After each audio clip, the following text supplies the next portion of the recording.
डेजा वू। हो सकता है आपने ये वर्ड पहले भी सुना हो या नहीं भी सुना हो, और अगर नहीं सुना है तो इस वर्ड को आज हम डिस्कस करेंगे। एक्चुअल में ये एक वर्ड नहीं, फिनोमिना है। एक मूवी देखी थी आप लोगों ने, फुकरे, उसमें ये टर्म अलग दिया गया है, इट इज कॉल्ड डेजा चू। वहां उसमें बताया गया कि एक फुकरा था जो आगे आने वाली चीजों को पहले ही सपने में देखता था। उसे वो चीजें पहले से फील होती थी, उसे सपने आते थे। But don't be confuse between deja vu and deja चू। डेजा वू एक अलग फिनोमेना है। डेजा वू के अंदर हमें कई बार ऐसा फील होता है कि ये इवेंट पहले भी हो चुका है। कई बार हमें ऐसा फील होता है कि ये चीजें पहले हो चुकी हैं, या यार ये चीज तो हमने पहले भी कभी देखी थी बट आपको याद नहीं आती। उसको याद ना आने का रीजन पता है क्या है? 99% केसेस में वो चीजें कभी पहले हुई नहीं होती हैं। वो सिर्फ और सिर्फ हमारे माइंड का, हमारे ब्रेन का इल्यूजन है।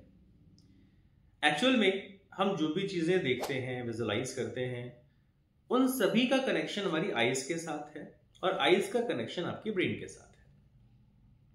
जनरली हम लोग कैमराज यूज करते हैं। उन कैमराज में हम 30 MP, 50 MP, 100 MP camera use करते हैं। बट डू यू नो, आपकी आईज का जो कैमरा है वो 576 मेगापिक्सल कैमरा है।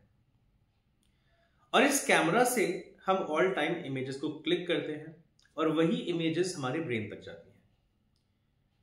देन आपकी जो आईज हैं वो लगभग 2 मिलियन पार्ट्स की बनी हुई है। 2 मिलियन पार्ट्स मिलके आपकी आईज फॉर्म कर रहे हैं। हमारी eyes 36,000 bits information per hour process करती हैं। हमारी आईज एक सेकंड में 60 फ्रेम्स क्लिक कर रहे हैं, 60 FPS, फ्रेम पर सेकंड। अब जब इतने इमेजेस क्लिक किए जाएंगे, ब्रेन को भेजे जाएंगे, तो कई बार क्या होता है कि आपका जो ब्रेन है वो 2 इमेजेस में डिफ्रेंशिएट नहीं कर पाता।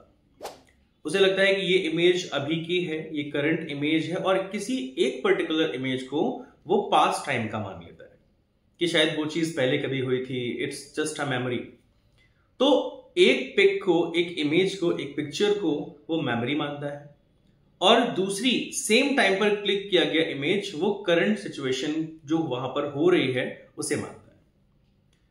तो जब उसने उसको मेमोरी मान लिया तो उसे क्या लगेगा कि ये चीज पहले कभी हो चुकी है, क्योंकि जब हमारा ब्रेन प्रोसेस करेगा उन सारी चीजों को तो ब्रेन को लगेगा कि हाँ, ये जो इमेज है वो मेमोरी है, और अगर मेमोरी है तो ये चीज पहले कभी हो चुकी है। बट वो पहले हमें कभी याद नहीं आती क्योंकि वो पहले कभी हुई नहीं होती। क्योंकि एक्चुअली ये चीज मैंने भी फील की है। जैसे फॉर एग्जाम्पल, मैंने कल ही कोई टी शर्ट नहीं खरीदी है, कोई न्यू टी शर्ट मैंने कल ही ली है, और कहीं मैं गया घूमने, कोई इवेंट मेरे सामने हो रहा है, कुछ हो रहा है, मुझे लगता नहीं यार ये चीज तो पहले भी हो चुकी है। बट मैंने फील किया कि उस टाइम पर भी मैंने सेम ड्रेस पहना हुआ है, सेम टी शर्ट पहना हुआ है, और वो टी शर्ट तो मैंने कल ही खरीदा था। इट मीन्स कि वो चीज पहले कभी नहीं हुई थी, वो चीज अभी हुई है। वो सिर्फ एक आपके ब्रेन का मिसकॉन्सेप्शन है, मिसकम्युनिकेशन है आपकी इमेजेस के बीच में, जिसको वो मिस इंटरप्रेट कर लेता है।